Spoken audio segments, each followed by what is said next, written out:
دنیا میں روزانہ لاکھوں کی بنیاد پر شہری روڈ ایکسیڈنٹ میں مارے جاتے ہیں. ہیڈ انجری ہوتی ہے اور پتہ چلتا ہے کہ بائک پر گیا تھا لیکن گھر واپس نہیں لوٹ سکا. کیا آپ اس سے بچنا چاہتے ہیں تو یہ ویڈیو لازمی دیکھیے گا. میرے ساتھ ڈین آف سرجری ڈاکٹر فاروق افضل موجود ہیں. پرنسپل بھی ہیں جنرل اسپتال میں. ان سے گفتگو کرتے ہیں اور جانتے ہیں. سر بتائیے گا کہ کیا کہیں گے, ہیلمٹ کتنا ضروری ہے ایک جان کو بچانے کے لیے جو بائک سوار ہے؟ بسم اللہ الرحمن الرحیم. دیکھیں, یہ انتہائی امپورٹنٹ ٹاپک آپ نے چھیڑا ہے کیونکہ اس وقت دنیا میں ایک پینڈیمک ہے روڈ ٹریفک ایکسیڈنٹ. کوئی تقریباً 1 ملین سے زیادہ لوگ جو ہے روڈ ٹریفک ایکسیڈنٹ کی وجہ سے مر جاتے ہیں. اور پاکستان میں جو ہمارے پاس روڈ ٹریفک ایکسیڈنٹس آتا ہے اس میں 74% سے زیادہ موٹر بائک والے ہیں. لاہور جنرل ہاسپٹل چونکہ فیروز پور روڈ پہ واقع ہے, یہ فیروز پور روڈ جو ہے سگنل فری ہے, تو اس میں جو موٹر بائک والے آتے ہیں ان کی جب وہ ہمارے پاس ڈیٹا ہے کہ ہمارے پاس 6 مہینے میں 1250 سے زیادہ موٹر بائک والے انجریز والے آئے. ان میں سے میجورٹی کو تقریباً 70-80% کو ہیڈ انجریز بھی تھی. اب ان کی جو ڈیتھ کا کاز ہے وہ اس وقت امیجیٹ ڈیتھ کا کاز ان کی ہیڈ ہے. اب ہیڈ انجری کو بچانے کے لیے ہمیں ایک امپورٹنٹ چیز جو انٹرونشن ہے وہ ہیلمٹ ہے. ہیلمٹ وہ والا جو کہ ایک اسٹرانگ ہیلمٹ ہے جو امپیکٹ برداشت کر سکے. تو میری سجیشن ساروں کو ہوگی کہ آپ جہاں آپ ایک موٹر بائک پہ انویسٹ کر رہے ہیں, آپ تھوڑی سی انویسٹمنٹ ایک اچھے ہیلمٹ پہ کریں جس سے آپ کو زندگی بچ سکتی. کسی ایسا لمحہ آ سکتا ہے جس میں ایکسیڈنٹ ہو اور آپ کو اس وقت پتہ لگے گا کہ یہ جو میں نے تھوڑی انویسٹمنٹ کی اٹ واز ورتھ اٹ. اور دوسری چیز ہے اپنی سپیڈ کو کنٹرول کرنا. یہ 2 چیزیں اگر ہم کریں گے تو ہم کافی ساری مورٹیلٹی جو ہے بچا سکتے ہیں. اچھا سر, جو آپ کے پاس کیسز یہاں پر دیکھنے میں آتے ہیں, کیا ایسا ہوا ہے کبھی کہ جس نے ہیلمٹ نہ پہنا ہو اور اس کا روڈ ایکسیڈنٹ ہوا ہے اور اس کو آپ نے بچا لیا ہو؟ دیکھیں, اس میں ڈپینڈ کرتا ہے کہ اس کی سپیڈ کیا تھی اور اس کا جو ہے امپیکٹ کس کے ساتھ ہوا ہے. جتنی سپیڈ زیادہ ہوگی اس میں پرائمری اور ٹرشری میکنزم ہے. جیسے کہ وہ بندہ کسی بائک میں لگا, اس کے بعد پھر وہ اچھل کے کسی اور چیز میں لگا, پھر اس کے اوپر سے گاڑی گزر گئی. تو یہ ملٹیپل کمپلیکس میکنزم ہے.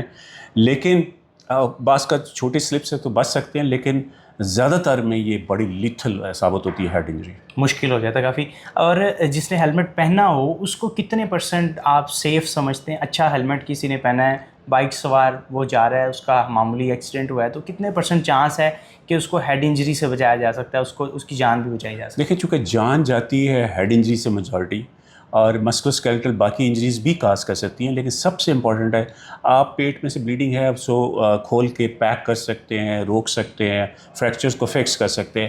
ہیڈ انجری میں چونکہ انجری بڑی سویر ہوتی ہے تو اس کے اندر چھوٹے موٹے کلاٹس کو تو نکالا جا سکتا ہے, لیکن آؤٹ کم اتنا اچھا نہیں جتنا کہ آپ کو پیٹ میں یا باقی اسکیلیٹل فریکچر میں. تو اس لیے ہیڈ انجریز کو ہمیں ہر صورت میں اس کا بیسٹ جو مینجمنٹ ہے وہ پریونشن ہے. بالکل ٹھیک ہے. اچھا سر, مجھے بتائیے گا, آپ نے مجھے بتایا کہ جو سستے ہیلمٹ ہوتے ہیں وہ زیادہ نقصان دے جاتے ہیں ایز کمپیئر ٹو ہیلمٹ پہنا نہیں ہوا. اس کو تھوڑا ایکسپلین کیجیے گا, وہ کس طرح؟ دیکھیں, یہ آج کل کافی سارے لوکل یا چائنیز بھی ہیں جن کا بڑا تھن فیبرک ہے, ان کے اندر جو چیز لگی ہوئی ہے بڑی گھٹیا قسم کی ہے, تو وہ تھوڑے سے امپیکٹ سے ہی ٹوٹ جاتے ہیں. اب اس سے ہوتا یہ ہے کہ وہی جو پیسز ہیں وہ ہم نے دیکھا ہے کہ بچوں کی سر کے اندر ان کو ہیڈ انجریز, وہ اس پہ تو امپیکٹ سے ہوا لیکن وہ جو باقی پیسز ہیں وہ اندر گھس گئے, تو ہمیں اس کے آپریشن کرنے پڑے جسٹ کہ ان کو نکالنے کے لیے. تو آئی تھنک یہ ایک ایسی انویسٹمنٹ ہے جو کہ آپ کے لیے آپ کی جان بچاتی ہے, اور اگر ہم ایک اپنے پہ 5-10 ہزار روپے ایکسٹرا خرچ کر لیں تو اس سے آئندہ کسی بڑے سہانے سے بچ سکتے ہیں. ایسا مجھے بتائیے گا کہ ہیڈ انجری کے جو لوگ آتے ہیں اس پر حکومت کا کتنا خرچ ہوتا ہے, یا مطلب جو ہاسپٹل اس کے اوپر انویسٹ کرتا ہے, ڈاکٹرز اس کے اوپر کتنا بڑا آپ کو ٹراما یہاں پہ مطلب کہ فیس کرنا پڑتا ہے جب اس طرح کے کیسز آتے ہیں؟ دیکھیں, ہمارا چونکہ جنرل سرجری ہے تو اب ہمارے پاس ایک انسٹیٹیوٹ ہے جو ہمارا Punjab institute of neuro sciences ہے. یہ سارے کے سارے وہاں پہ ان کی ڈیفینیٹ فائل ہمارا جنرل سرجن کا ان کو اسٹیبلائز کرنا ہے. ان میں جو باقی بلیڈنگ کے سورسز ہیں, ان کا ایئر وے بلاک ہوا, وہ بریدنگ کے مسئلے مسائل ہم وہ سیٹل کر کے پھر اس کو ریفر کرتے ہیں جو ہمارا یہ نیورو سائنسز کا انسٹیٹیوٹ ہے. اور وہاں پہ تو رفلی ایک پیشنٹ کو چونکہ ملٹیپل انجری ہوتی ہیں تو ایک جو عام جیسے اپینڈکس یا ہرنیا کا پیشنٹ ہے اس کے مقابلے میں یہ 20-25 گنا زیادہ خرچہ ہے. بالکل ٹھیک ہے. اگر آپ بھی ہیڈ انجری سے بچنا چاہتے ہیں اور اپنی جان کو محفوظ کرنا چاہتے ہیں اور چاہتے ہیں کہ اگر بائک پہ سوار ہو کر گھر سے نکلیں اور محفوظ حالت میں آپ دوبارہ سے گھر تک پہنچ سکیں, تو آج ہی ہیلمٹ لیں اور ہیلمٹ کو اپنے ساتھ رکھیں. نہ صرف ساتھ رکھیں بلکہ پہنیں, اور جب بھی بائک سوار ہوں تو ہیلمٹ کا دھیان رکھیں تاکہ اپنی جان کو محفوظ کر سکیں. اپنے میزبان طلحہ اشرف کو اجازت دیجیے. اللہ حافظ.